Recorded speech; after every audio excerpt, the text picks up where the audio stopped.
Senhor. Queridos irmãos, assim de pé, vamos ler um versículo que está na Palavra de Deus, no livro do Apocalipse, capítulo 2,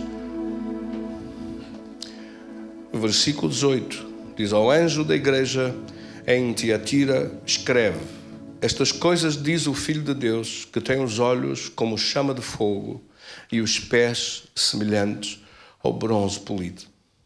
Querido Senhor, damos-te graças da tua palavra, do teu favor e teu poder em nossa vida. Damos-te graças, querido Espírito Santo, a tua palavra hoje ao nosso coração. Glorifica o teu nome em nós.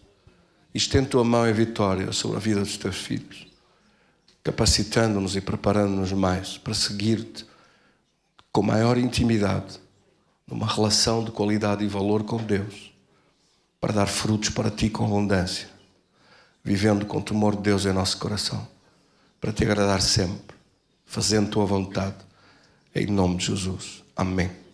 Tenha a gentileza de sentar.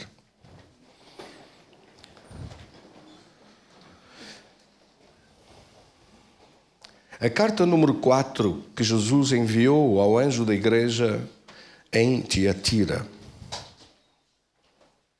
Nós vimos de trás de falar sobre as 7 cartas da igreja às igrejas da Ásia. Como eu disse, havia mais de 100 igrejas nesta região da Ásia Menor. No entanto, Jesus escolheu 7. Escolheu estas 7 porque, de alguma forma, elas tipificam, esclarecem acerca do tipo das outras todas. E além de serem um tipo claro que pudesse identificar todas as outras, elas são também capazes de ter um tempo profético na sua gênese, na qualidade que nos é apresentada aqui por estas palavras. O livro do Apocalipse é também, sendo o último livro da Bíblia, aquele que tem matéria de revelação adquirida. O que é que significa isto? Significa que já existe muita acumulação de conhecimento que foi dita anteriormente. E que agora, quando há referências a situações da Bíblia que estão aqui narradas e se referem, se reportam a outros momentos bíblicos, como já vamos ver, parte do pressuposto que a igreja conhece do assunto que está em discussão e que o deve saber e conhecer. Porque já é tido como conhecimento que está adquirido das gerações que vieram de trás. Não é assim em Gênesis, mas é assim em Apocalipse. Não é tanto assim em Êxodo ou em Deuteronômio, mas é assim em Apocalipse. E por isso, as matérias que são referidas, e são referidas muitas delas, devem fazer parte do conhecimento da própria igreja. Então vamos falar em primeiro lugar do tempo profético. Falamos sobre este conjunto das 7 igrejas que se espalham ao longo destes 2000 anos de história da igreja. A igreja de Éfeso está situada no 1º século. Depois a igreja de Esmirna, do ano 100 até o ano 312, quando foi feito o acordo de Constantinopla, em que Constantino faz o acordo na tentativa de reconstituição do Império Romano, e depois daquela série de imperadores loucos, desde Nero até Domiciano, e ele no final vem e tenta reconstruir das cinzas, já em ruínas, o Império Romano, a partir de Istambul, que é hoje Istambul, que naquela altura se chamava Constantinopla, e tenta fazer a reconstituição e faz o tal acordo do concílio em que o bispo de Roma aceita deixar entrar para dentro do cristianismo, das igrejas que aceitaram esse convênio, e todo o paganismo entra pela igreja dentro. E é por isso que nós falamos no estudo da igreja número 3, de Pérgamo, que Jesus refere sobre isso, que o próprio trono de Satanás já estava dentro da igreja. Quer dizer, é uma igreja onde já o diabo estava a mandar. Imagine.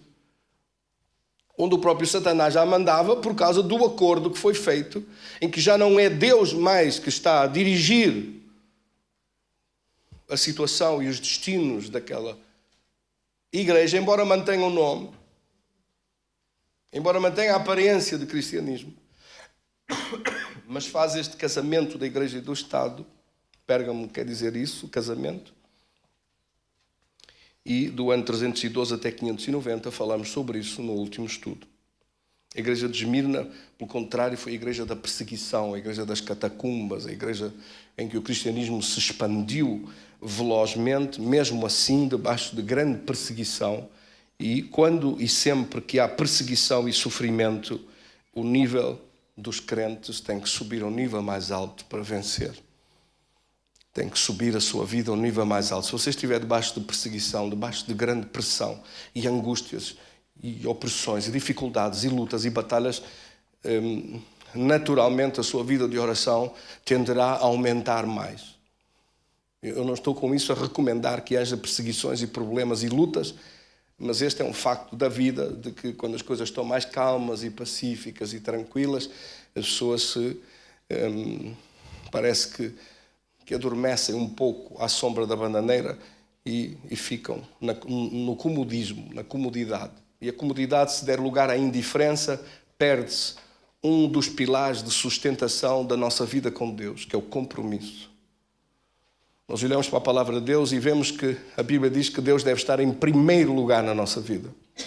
A lição de Éfeso é essa, de um primeiro amor com Deus, de uma relação com Deus em que nós estamos em primeiro amor com Ele, com um compromisso íntimo, de proximidade, de intimidade, de fazer as primeiras obras, de viver evangelizado, de viver a espalhar o poder de Deus e a unção de Deus e a presença de Deus e querer mais a Deus e ter o fogo de Deus em nosso coração e na nossa vida e não largar a mão de Deus. E isso é continuado na igreja de Esmirna. Aliás, é a única das igrejas todas que não tem nenhuma crítica. Jesus não lhe faz nenhuma crítica. A igreja das perseguições, do sofrimento e da angústia, de gente que arrisca a sua vida para falar de Jesus a outros. A igreja de Pérgamo, pelo contrário, começa um movimento de descida acentuado. Começa a ficar uma igreja rica.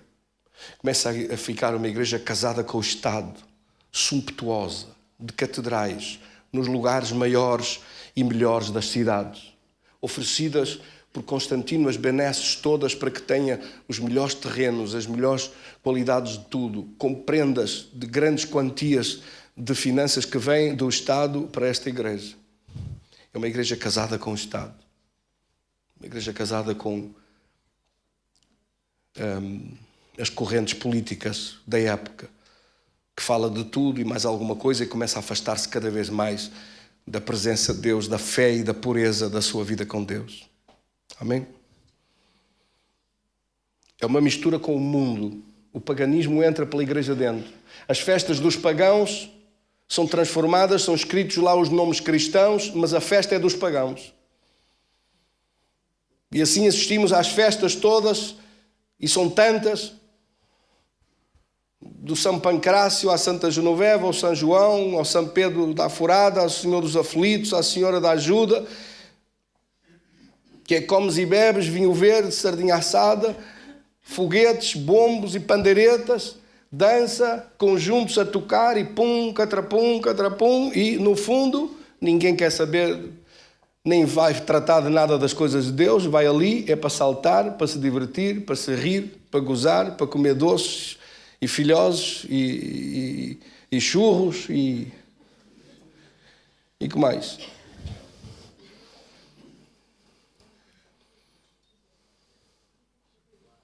E cachorros. Estão enganados. Vai comer e beber, pronto. E dançar e saltar e rir-se e ver os cavalinhos e ver a roda e os carrinhos de choque e comer o algodão doce e rir-se com as amizades e não vai fazer mais nada. Deus? O que é que tem a ver com Deus? Bíblia? O que é que aquilo tem a ver com a Bíblia? O que é que a fogueira e o balão têm a ver com Deus, com a Bíblia, com a palavra de Deus? Não tem a ver com nada disso. Tem a ver com passear, passar tempo, divertir-se, comer um farnel, tocar viola e acordeão e aí vai. Levar um garrafão, farnel sem garrafão, discursão e outras coisas todas assim, terminadas em ão, fome, comilão, tudo a comer, tudo a saltar, tudo a pinchar, tudo a divertir-se e etc. E Deus, onde é que está metido nisso? Zero, não está metido em nada. Deus não tem parte com isto. Mas essa é a igreja da ligação ao paganismo, a igreja em Pérgamo. Nós dizemos assim, mas isso foi verdade, isso aconteceu. Então não aconteceu. Hoje avançamos um pouco mais para Tiatira e não avançamos lá muito bem. Porque esta igreja de Tiatira também é uma desgraça. Esta igreja de Tiatira é a igreja da Idade das Trevas. Quando nós estudamos no liceu acerca de história da civilização e estudamos a Idade Média, estudamos a Idade das Trevas, esta é a igreja que atravessa a Idade das Trevas entre o ano 590 até ao ano 1517, onde começa a reforma com Martinho Lutero, a reforma protestante. Falaremos disso no próximo estudo da igreja de Sardes, que pertence a esse momento histórico da igreja, do desenvolvimento da igreja. Mas esta igreja de Tiatira não é coisa boa. Não é mesmo, e você já vai perceber que está aqui um aprofundamento para o lado pior. Porquê? Porque em Pérgamo perdeu-se o sobrenatural de Deus. Não há mais o sobrenatural de Deus. Milagres, curas, etc. desaparecem. Ainda existiam em Éfeso e existiam em Esmirna nestas obras do poder de Deus, mas em Pérgamo vão-se perder. E a seguir, a viragem que a igreja dá é, enquanto Pérgamo casa com o Estado, a igreja de Tiatira casa com o sobrenatural, mas satânico e maligno. Por isso é que aparece aqui o nome desta senhora Jezabel. Porque diz aqui a Bíblia, conheço as tuas obras, o teu amor, a tua fé, o teu serviço. Quer dizer, ainda lá tem gente dentro que é sincera, que tem amor no coração, que tem obras, que faz alguma coisa para Deus, que tem a intenção de fazer para Deus. Há alguma gente, pouca gente, pouco. Mas uma grande quantidade de pessoas têm, porém, contra ti que tu tolerares que essa mulher Jezabel, que a si mesma se declara profetiza, não somente ensina, mas ainda seduz os meus servos a praticarem a prostituição e a comerem as coisas sacrificadas aos ídolos. Quer dizer, tem a idolatria e tem a adivinhação. A adivinhação, a busca da adivinhação, e bastará você ver quem foi o organizador das festas cá do ocultismo e das feiras do ocultismo de Vilar de Perdizes. Como é que se chamava aquele padre? Não sei se ele ainda é vivo, se morreu. Ainda é vivo, o padre Fontes. Como é que aquilo se chamava? Aquela feira da ladra, como é que se chamava? Feira de quê? Não era feira, faziam lá todo o tipo de bruxeiros, de adivinhações, de bruxos, de curandeiros, de adivinhos, de cartas, de cartomância, de necromância, de invocação dos mortos, etc. Tudo era feito ali. Toda a bruxa e todo o bruxedo que se preze tem lá a sua barraquinha para se apresentar e distribuir cartões de visita. Quem são os frequentadores das cartas da abelha maia? Quem são os frequentadores das cartas daquela gente que dá nas televisões todas as manhãs?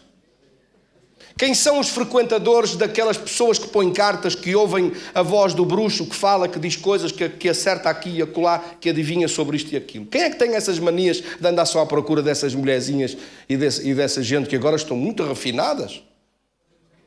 Que aparecem nas televisões, todas artilhadas, a vender tudo e mais alguma coisa? Vendem pedras, vendem... Só lhes falta vender rojões um destes dias. Vendem pedras, vendem calhaus, vendem coisas, vendem cartas, vendem isto, vendem aquilo, e vê por telefone e tudo estão muito avançadas. Ligo para aqui, então diga-me lá, minha querida e tal. Eu não tenho tempo para ver isso, mas uma vez ou outra já correu. Quando eu faço zapping, às vezes eu vejo alguma coisa, diz que é aquilo, lá está a bruxa a falar. E pelos vistos de manhã estão em algumas coisas, em alguns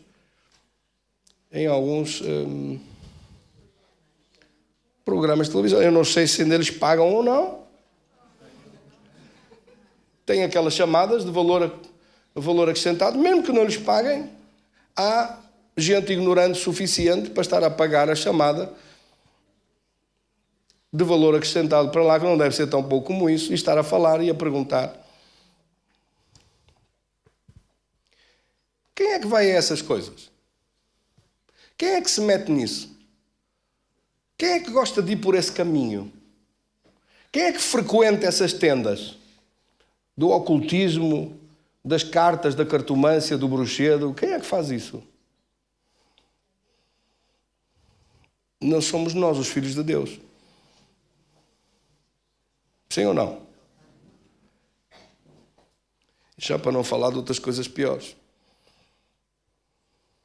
Em Deuteronômio, no capítulo 18, do versículo 9 em diante, a Bíblia diz assim. Vamos lá ver, que é muito importante ver isto. Deuteronômio, capítulo 18, versículo 9, diz assim: quando entrares na terra que o Senhor teu Deus te der, não aprenderás a fazer conforme as abominações daqueles povos. Versículo 10, não se achará em ti quem faça passar pelo fogo o seu filho ou sua filha, nem adivinhador, nem prognosticador, nem agoureiro, nem feiticeiro, nem encantador, nem necromante, nem mágico, nem quem consulta os mortos. Aqui tem a ver mais com o espiritismo da consulta dos mortos. Chamar os mortos, fulano tal, vem cá, diz-nos aqui uma coisa. Pois todo aquele que faz tal coisa é abominação ao Senhor. Por estas abominações o Senhor teu Deus os lança de diante de ti. Perfeito serás para com o Senhor teu Deus. Quer dizer, Deus proibiu na sua palavra pôr cartas, chamar pelos mortos, o culto aos mortos, e chamar os nomes deles para que venha cá e fale, e diga alguma coisa. Venha cá o Espírito do Senhor fulano tal. E vem, chega cá a vozinha a falar, era eu que lá estava. E o demónio fala mesmo como se fosse a voz dela. Como é que o demónio sabe falar com a voz dela? Ela morreu engasgada com um bocado de osso atravessado na garganta. Foi o demónio que lhe meteu o osso lá. E que a matou. O mesmo demónio que deu cabo dela e que terminou com a vida dela mais cedo do que devia ser, é o mesmo que está a falar agora. E a imitar. Porquê é que não pode ser aquela pessoa? Porque a pessoa, quando parte para a presença de Deus, ou está na presença de Deus, ou está no inferno, não está em mais lado nenhum, e não sai de lá. A Bíblia diz que foi pedido que Lázaro viesse da presença do seio de Abraão, e disse assim, não é permitido ele ir, não pode ir. E das poucas e raras vezes em que acontece isso, e que vem, mesmo assim eu pergunto, é verdade a palavra de Deus? Quantas pessoas se convertem por causa disso? Mesmo assim são poucas. Muito mais se convertem pela pregação do Evangelho, abrem o seu coração para acreditar em Cristo, do que por algum morto que ressuscita, ou por alguém que regressa para lhe dar conhecimento do outro lado. Mas há gente que quer que venha cá falar e que venha contar, e então desenvolve-se religiões para isso. O espiritismo é uma das linhas dessa tendência da invocação dos espíritos que partiram, de chamar por eles, de falar e ouvi-los falar. E de vir cá dar instruções, explicar. E a pessoa nem sabe estar a tratar. Porque é que Deus disse que está proibido tudo isso? Porque afinal está em contacto com a outra dimensão do outro reino, do reino das trevas. A lidar com demónios e não com anjos de Deus. Nós invocamos anjos de Deus, nós falamos com o poder de Deus e com o nome de Jesus ordenamos o poder de Deus, e anjos de Deus são enviados para realizar as coisas que você pediu. Mas esses bruxos e essa gente, e essa cartomância e toda essa comandita de gente trabalha para o outro lado, trabalha para Satanás e para o diabo. E usa meios do sobrenatural do outro lado. Usa os demónios e prestam-lhes serviço. Assim como você tem anjos para o servir a si na sua casa, para o guardar e proteger e abençoar a si e aos seus filhos, aquela gente tem demónios a trabalhar com eles. Havia uma bruxa lá na Aguda e uma senhora que lá era filha dela. Nós tínhamos um escritório perto e um dia eu convidei a filha daquela senhora bruxa para vir lá ao culto. Ela era criança e assistia às coisas que a mãe fazia. Os defumadouros que fazia, as coisas todas que fazia. Um dia, ela veio. Entramos no culto, você sabe, eu chego, começo logo a orar. Não perco cá mais tempo nenhum, é para atacar logo, começar a orar e a louvar a Deus. Assim, aquela primeira meia hora foi sempre a dar-lhe com força em oração e tudo. A senhora estava lá quando eu a vi. Mas nisto eu olhei de novo. Espinho é uma igreja que tem mais no comprimento que esta, e eu via lá para o fundo, e depois olhei e já não a vi. E continuei a orar. Continuei a orar e a louvar, continuamos a orar e a louvar, a orar e a louvar, e a senhora desapareceu. E eu pensei comigo, ainda há bocado estava ali, onde é que ela estará? Mas continuei na mesma com o culto e esqueci-me dela. Continuei a adorar a Deus, a louvar a Deus. Achei estranho vê-la e depois, logo passado um minuto, ela já não estava lá. Mas como eu tenho mais que fazer, continuei sempre e não estou a pensar nas pessoas, estou a pensar no que estou a fazer. Nisto quando tal, passado uma meia hora de louvor e de oração e louvor e oração, chegamos àquela parte em que eu digo assim, agora cumprimento o seu irmão, diga-lhe alegre-me estás comigo e tal. Quando eu disse isto, cumprimento a pessoa que está ao lado, nisto ela levanta-se e sai assim aos esses, a porta fora, fugiu. Disse, afinal ela estava ali.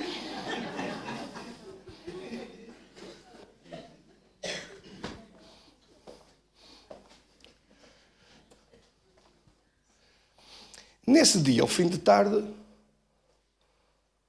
encontrei-a de novo.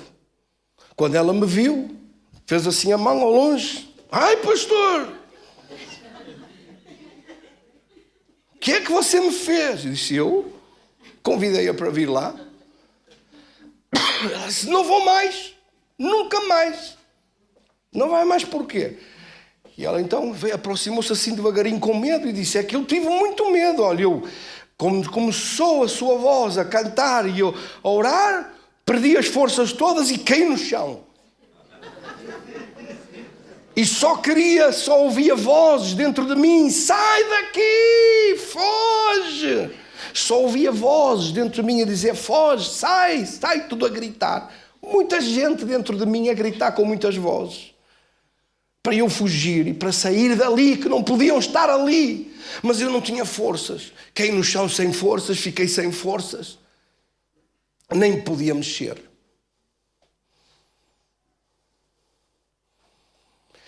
Mas depois, isto durou muito tempo. E sempre aquelas vozes a dizer, foge, sai daqui, foge. Eu não podia fugir, não podia mexer. Mas de repente vi assim uma abertura. As coisas acalmaram, aquele fogo todo e aquela falta de forças que eu tinha, recuperei um bocadinho. Quando recuperei um bocadinho, fugi para a porta fora. E eu disse para ela, era melhor você ter ficado e os bichos que andam aí em si ter saído. Assim, eles saíram e levaram-na consigo. Você tem que vir para ir orar por si. Não! Ela disse, não, saia! Cheia de medo a fugir de mim. Eu aprendi uma lição nesse dia acerca dos demónios e acerca do que é estar metido nesses defumadouros e nessas coisas. As pessoas vão lá e saem carregados de demónios que depois lhes fazem mal. Lhes causam problemas e acidentes e mortes e doenças e tribulações e angústias. Como ela era filha daquela senhora, assistiu a muitas coisas lá a mãe a fazer aquelas coisas todas que fazia. E a pouco foi recebendo no corpo dela, na vida dela, recebendo demónios. Porque assim como nós oramos e o poder de Deus vem para nós e vem o poder do Espírito Santo de Deus, e anjos de Deus acampam-se ao redor dos filhos de Deus e lhe protegem a si e aos seus filhos, esta gente trabalha com o outro lado, trabalha com demónios. Para quê? Para fazer mal, para mandar doenças para outros, para amarrar a vida das pessoas, para lhes causar mal, para lhes causar prejuízos nas empresas, para não deixar a vida andar para a frente, para lhes espetar com doenças, até para os matar, se quiserem fazê-lo. E assim como há dois reinos, e um reino é Jesus que reina, e é o Senhor do amor, da luz, da presença de Deus e do poder de Deus, há um reino do outro lado, que é o reino das trevas, que tem demónios para o servir, que também é um reino, que também tem leis e que também funciona, e que também tem gente que pede e que paga e que faz coisas para que aconteça aquele mal que deseja fazer e que deseja ver realizado. Nós queremos fazer bem, mas nós não somos iguais como os outros. Nos outros paga-se para fazer mal. Quem é que me está a entender bem? Quantos é que me entendem bem? E por isso é que a Bíblia está aqui escrita claramente, que diz que Deus não aceita este tipo de relacionamentos com o sobrenatural do outro lado. Então o pastor está a dizer que também há manifestações do outro lado feitas pelo diabo? Ah, sim, senhor. Basta ver nas coisas mais violentas que há, como as religiões do candomblé ou do voodoo. O Haiti, que é uma região absolutamente paupérrima, de pobreza e de miséria. O voodoo é das religiões mais fortes que lá existem, com raízes africanas, e que no voodoo chegam os sacerdotes do voodoo a ter que comer carne humana, que é mandado pelos demónios para eles comam carne humana para se fortalecerem com os poderes malignos e satânicos. De vez em quando desaparecem turistas que são mortos no meio das florestas em sacrifícios humanos. Você está a ouvir-me bem o que eu estou a dizer? E que são comidos, cozinhados e comidos. Com essas religiões tribais, malignas, satânicas, onde Satanás é adorado. Há a religião dos satanistas e de Satanás que é adorado como o seu Deus, como nós adoramos a Jesus aqui. Há gente que adora o outro. Quem é que me está a entender? Ora, é evidente que tudo isto está proibido na Bíblia. Mas está proibido a questão das cartas. Está proibido a questão dos horóscopos. Há gente que gosta de ler o horóscopo, a ver o que é que vai ser a sua semana. Está amarrado em nome de Jesus. Você é mais que vencedor na sua semana. É isso que você é. Não precisa de ver nada, não precisa de perguntar nada ao horóscopo nenhum. Vai perguntar o quê? E se lê alguma coisa, acredita em alguma coisa disso? Vai perguntar a um demónio como é que vai ser o seu dia? Acha? Alguma vez vai perguntar a algum diabo como é que a minha vida vai correr? É a mesma coisa perguntar ao maior aldrabão que há como é que vai correr o seu mês seguinte. Acha que vai perguntar a um aldrabão? Me lembro com aqueles miúdos na rua, traquinas, que lhe perguntaram: oh menino, onde é que fica aqui a rua, não sei o quê? Olha aí, sim, é já para ali. Mandaram-nos todos ao contrário.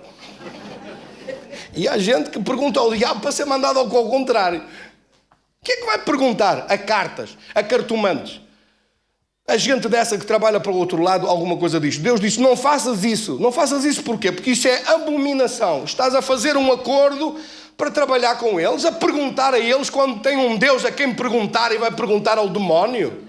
Vai perguntar a um bruxo que trabalha com demónios para levar os demónios para a sua casa? E para o atormentarem, para as doenças não saírem, as coisas não desaparecerem e ficar com a sua alma ligada ao inferno? Vai fazer um pacto e uma aliança com Satanás quando tem um Deus tão bom, pronto a responder-lhe, pronto a sará-lo, pronto a curá-lo, pronto a abençoá-lo? Esse é o problema da igreja de Esmirna. Perdão, esse é o problema da igreja de Tiatira. Enganei-me, desculpe. Esse é o problema da igreja de Tiatira. É o problema do casamento dessa igreja com o sobrenatural, ao contrário de Satanás. A falta do poder sobrenatural do Espírito de Deus dentro da igreja fez com que esta igreja se dedicasse a estas coisas. E hoje, será que não são pessoas dentro do cristianismo, a grande maioria deles católicos, que frequentam essas senhoras? Sim ou não? Então porquê é que os senhores padres não proíbem? Porquê é que os senhores bispos não proíbem isso? Porquê é que são encorajados para fazer isso? Porquê é que se fosse eu ou se fosse outro pastor que estivesse num programa desses com uma bruxa ao lado para pôr cartas, dizia, está amarrado em nome de Jesus, não funciona carta nenhuma aí. Está tudo amarrado. Ou saía do programa eu ou a bruxa saía. Os dois não íamos ficar ali sossegados. Porque a luz e as trevas não vão estar sossegados. Ou pelo menos tinha que me ouvir a dizer isso é uma abominação. Agora, se quiser fazer isso, faça. Mas que é uma abominação, é. Não posso concordar com isso. Agora, não, está pacificamente. O padre ali ao lado e a bruxa a pôr cartas. E ele diz, minha colega. Mas que amizades são essas? Como é que pode ser? Como é que é à volta das capelas que as bruxas fazem os serviços? A capela de Miramar, anda tudo cheio de bruxedo lá à volta. E velas e coisas. Capela da Virgem do Monte da Virgem, enganei-me. Tudo cheio de velas à volta do Monte da Virgem e as novenas e um bruxo lá à frente com umas lanternas e com umas coisas, uns lampiões e vão a fazer rezas por lá acima e quem vai à frente é um bruxo. Mas que é isto? E depois a bruxa manda rezar 5 missas. Ou 10. Vai lá pagar 10 missas. E o padre aceita. Quem é que mandou? Foi a senhora Flanta. Lá é uma boa cliente.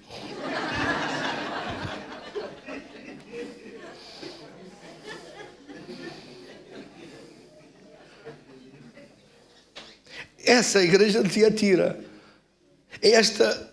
como se ausentou o poder de Deus, já não há mais poder de Deus, foram buscar o sobrenatural do outro lado. Quem é que me está a entender bem? Foram buscar o sobrenatural ao outro reino. E Deus, logicamente, diz que olha para isto com os seus olhos de fogo. Claro que olha com olhos de fogo, não pode olhar com outros olhos. Só pode olhar isto com condenação. Amém, irmãos? Por isso ele diz, eu sou aquele que olho para isto com olhos de fogo. É o versículo 18, logo começa assim para esta igreja. Ou seja, olhos de fogo e pés semelhantes a bronze polido significa a justiça de Deus, o julgamento de Deus. É isso que significa. É isso que significa. Isto não é bom sinal. Amém, irmãos? E a Jezabel, é isso mesmo. A Jezabel são as profecias, diz aqui, tenho porém contra ti que permite-se essa mulher, Jezabel, que assim mesmo se declara profetizar, adivinhar, dizer o que vai acontecer. O que é que a Jezabel fez? A Jezabel trouxe falsas profecias, adivinhação, revelações, a mania das revelações. A igreja a gente tem a mania das revelações. A mania dos horóscopos, dos altares e dos ídolos. Ela era filha de Etbaal, rei de Sidon. E em 1 de Reis, capítulo 16, e depois 17, vemos lá perseguir a Elias. Em 18, vemos Elias a dar cabo dos profetas de Baal. No capítulo 19, vemos Elias a fugir dela para o Monte Horeb e ela a querer matar o Elias. Portanto, o Elias andou sempre fugido e os profetas foram mortos por ordem dela. Mas os profetas de Baal, chamados profetas de Baal, falsos profetas, eram o quê? Eram adivinhos. Era tudo do reino da adivinhação, do reino das profecias. Das profecias de onde? Das profecias do outro lado. Quem é que me está a entender bem? Então há profecias do lado de Satanás? Então não há. Até os muçulmanos têm profecias. E estão à espera do Messias dele, que é o Anticristo, para fazer o acordo com eles. Para poderem degolar à vontade, com ordem legal. Agora fazem-no só com as leis deles da Sharia. Mas querem depois que essas leis se transformem em leis internacionais. E o Anticristo vai-lhes dar isso. Imagine para onde este mundo se dirige. Ainda não está a ver bem este mundo, ainda não percebeu bem para onde se encaminha. Encaminha-se para uma encruzilhada brutal, terrível, à medida que o tempo passa. Quer dizer que, como perdeu o poder de Deus, esta igreja junta-se ao poder sobrenatural, do lado da bruxaria, do lado das adivinhações, do lado... E isto é o que existe na Índia, por exemplo, com o xamanismo, com os xamãs que adivinham coisas e dão profecias do outro lado. E que no Ocidente ocupou este lugar da cartomância, das cartas, da adivinhação, dos espíritos, dos mortos, das teorias de reencarnação, das maldições, dos bruxedos, dos candomblés no Brasil e com a ligação com a África, das religiões tribais africanas do Vodou, que se misturou tudo e que está misturado também dentro do cristianismo. Aquelas mesmas pessoas que fazem isso vão à missa.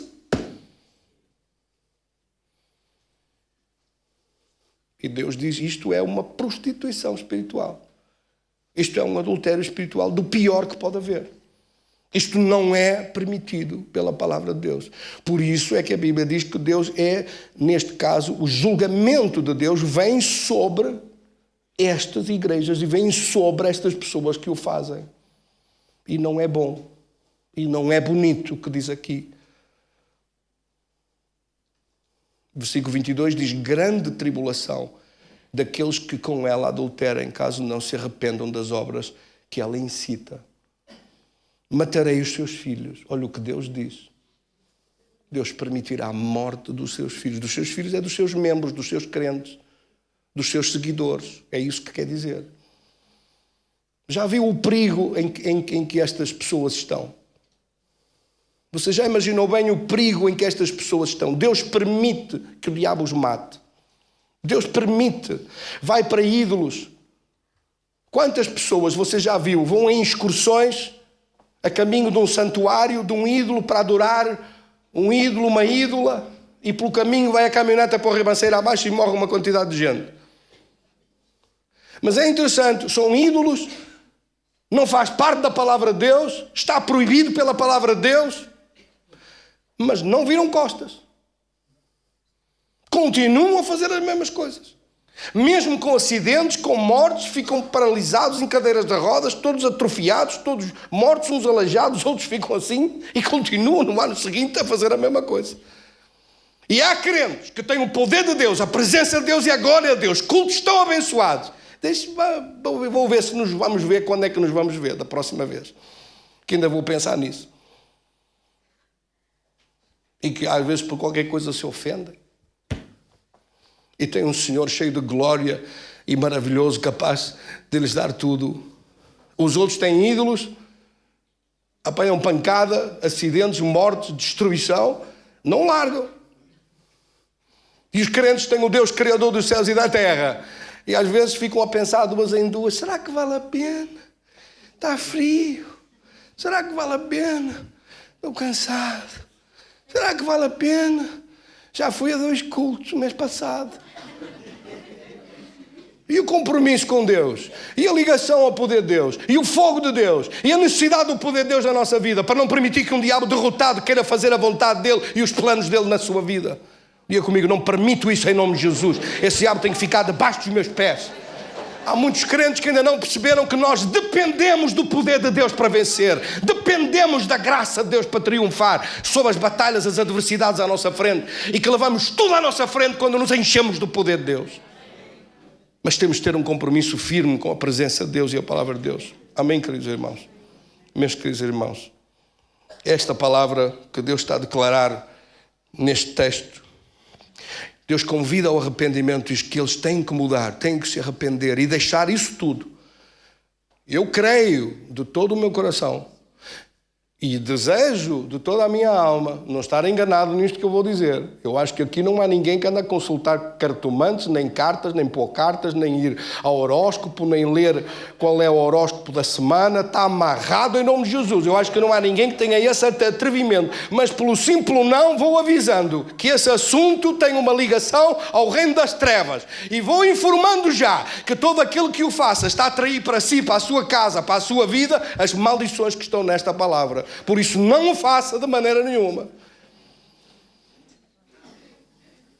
Não o faça de maneira nenhuma. Porque isso é uma traição contra Deus, uma traição terrível. Versículo 24 diz assim: digo todavia a vós outros, os demais em Tiatira, todos quantos não têm essa doutrina e que não conheceram, como eles dizem, as coisas profundas de Satanás. Está a ver? Que não se meteram nessas coisas profundas de Satanás, nessas profundezas de Satanás. Deus chama-lhe as profundezas de Satanás. A adivinhação, profundezas de Satanás. Invocar os mortos, profundezas de Satanás. É isso que Deus chama na sua palavra. Isso não pode fazer parte de nada do que tem a ver com os filhos de Deus, em lugar nenhum. Os filhos de Deus não entram em coisa nenhuma destas. Versículo 25 diz: tão somente conservai o que tendes até que eu venha. Ao vencedor e ao guardar até ao fim as minhas obras, eu lhe darei poder sobre as nações. E com cetro de ferro as regerá e reduzirá a pedaços como se fossem objetos de barro. Assim também, como eu recebi do meu Pai, e lhe darei ainda a estrela da manhã. A estrela da manhã refere-se a Cristo, refere-se ao arrebatamento da igreja e refere-se a escapar das coisas que vêm depois para a frente a suceder sobre esta terra. Meus queridos irmãos, a história profética é esta. Esta igreja torna-se uma igreja ritualista, mundana, pagã, desde Pérgamo.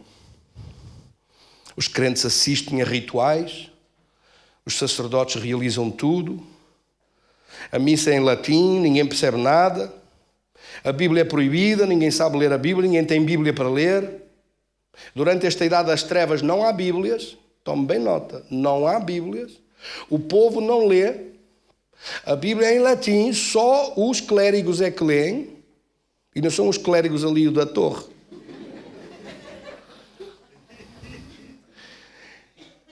Só o clero é que sabe ler, porque os outros sabem falar português e mal, quanto mais o latim. A Bíblia naquela época em latim estava acorrentada a uma corrente no púlpito, ninguém podia ter a Bíblia. Ela fica proibida, há proibição do Papa de ler a Bíblia, as pessoas não podiam ler a Bíblia. Vê onde chegaram a idade das trevas. Isto foram trevas mesmo a sério. Nós já passamos por trevas e ainda hoje esse mau hábito dos católicos não lerem a Bíblia é muito mau hábito. Sim ou não? Porque as pessoas não têm Bíblias, ou se têm, estão em casa fechadas, encadernadas, amarradas no armário e ninguém as lê. E depois entram no assunto cada vez afundando-se mais, na venda das indulgências, na construção das grandes catedrais, que o céu se compra com as indulgências, com dinheiro. A pessoa podia ter cometido os pecados, fosse o que fosse, que com as indulgências comprava e ficava perdoado de tudo. Podia ser o maior bandido que fosse. Desde que pagasse, ia para o céu. O céu começou a ser vendido assim, como se fosse uma compra e venda. A igreja tornou-se depravada, corrupta, rica, com catedrais imensas e grandes propriedades e grandes bens, mas muito afastada de Deus. Por isso é que no versículo 21 está escrito: dei-lhe tempo para se arrepender e não mudou. E mesmo neste tempo de arrependimento levantaram-se vários movimentos na história da igreja, nessa época. Em 1170 a renovação dos albigenses. Sabe como é que os albigenses foram parados? Começaram a distribuir Bíblias, o Novo Testamento. O Papa Inocêncio III mandou matar os albigenses. Começou a haver uma renovação dos albigenses na igreja e o Papa Inocêncio III mandou matá-los. Está a ouvir bem o que eu estou a dizer? Diz: eu não quero isso. Mas estão a distribuir Bíblias. Matem-nos. Foram lá exércitos da igreja e mataram-nos. A renovação dos valdenses. Pedro Valdo, um francês de Lyon, no ano 1200. Também começaram a distribuir Novos Testamentos pelas populações, pelas pessoas. Começou a haver um avivamento. As pessoas começaram a ler a Bíblia e Foram perseguidos e foram mortos. Chamou-se a Revolta dos Valdenses. Depois John Wycliffe. Este teve mais sorte, porque como estava em Inglaterra, era preciso atravessar o Pas de Calais, não é? E aquilo era um bocado difícil chegar ao outro lado. E a influência em Inglaterra da Igreja Católica nunca foi grande coisa, porque lá a Igreja era controlada, desde Henrique VIII, controlada pela rainha e pelo rei de Inglaterra. E, portanto, a influência dos católicos era pequena, mas John Wycliffe começou a distribuir também os testamentos. A ideia dele era que o Novo Testamento alcançasse todo o mundo. E com um dos alunos dele da universidade, Jan Hus, fez a mesma coisa. O Hus veio para a França, coitado, chegou lá em França, sabe o que o Papa mandou fazer? Primeiro excomungou, a seguir mandou caçá-lo e queimá-lo numa fogueira, vivo. Qual era o pecado dele? Querer distribuir o Novo Testamento para as mãos das pessoas, ter a Bíblia e começar a ler. Portanto, era proibido. Veja que trevas isto era. Foi queimado na fogueira em 1416, em França. E se você pensa que na nossa história que não existiu isso, embora isso esteja muito bem abafado, quem alguma vez leu as cartas dos escritos do Padre António Vieira? Alguém leu? Você não está a ver ali a escrita de um crente fervoroso, ligado ao poder de Deus? Que pregador tão formidável deverá ter sido o Padre António Vieira. Sabe o que a Igreja Católica fez ao Padre António Vieira? Desterrou-o para o Brasil e mandou pregar para os índios do Amazonas. Os índios é que ficaram a ganhar. Porque a Igreja cá ficou nas trevas, continuou nas trevas, e por isso surge em 1517 a Reforma Protestante. Lutero chega a Roma, vê o povo a viver miseravelmente, e a Igreja Católica na maior das riquezas e opulências, em banquetes e em luxos, que ele disse que não tinham nada a ver com a realidade da vida das pessoas na sociedade. Vê a venda das indulgências e começa a pregar diferente sobre a salvação pela fé. O ponto de viragem do justo viverá da fé, de Hebreus 10, 38. Escreve os 95 artigos na porta da igreja de Wittenberg, do protesto contra aquela opulência e contra aqueles roubos contínuos que existiam na igreja nessa época, uma igreja corrupta e uma igreja vendida a Satanás mesmo, e começa então uma revolta lá em cima, que fez com que a Europa se dividisse. O norte e o centro da Europa para o protestantismo, que depois vem a dar origem às igrejas evangélicas por aí fora, ao longo desses séculos, e o sul, Espanha, uma parte de França, uma parte da Alemanha, Portugal e Itália, com a Igreja Católica. A seguir, a Inquisição foi lançada também, porque isto deu origem a guerras religiosas, que falaremos depois. Amém? Vamos então orar. Diga, Senhor, queremos a Tua presença e o Teu poder na nossa vida. Queremos a unção do Teu Espírito e queremos as Tuas obras em nossa vida. Queremos dar frutos para Ti de todo o nosso coração. E não queremos de modo nenhum ficar parados, ficar a assistir, mas a dar fruto com a nossa vida para a glória Tua. Nós Te agradecemos em nome de Jesus, de levantar o nosso coração em Tua presença. Glorifica o Teu nome. Usa a minha vida, Senhor, para a glória do Teu nome, em nome de Jesus. Amém. Amém. Graças a Deus. Damos um aplauso para Jesus. Bendito seja Deus. Pai,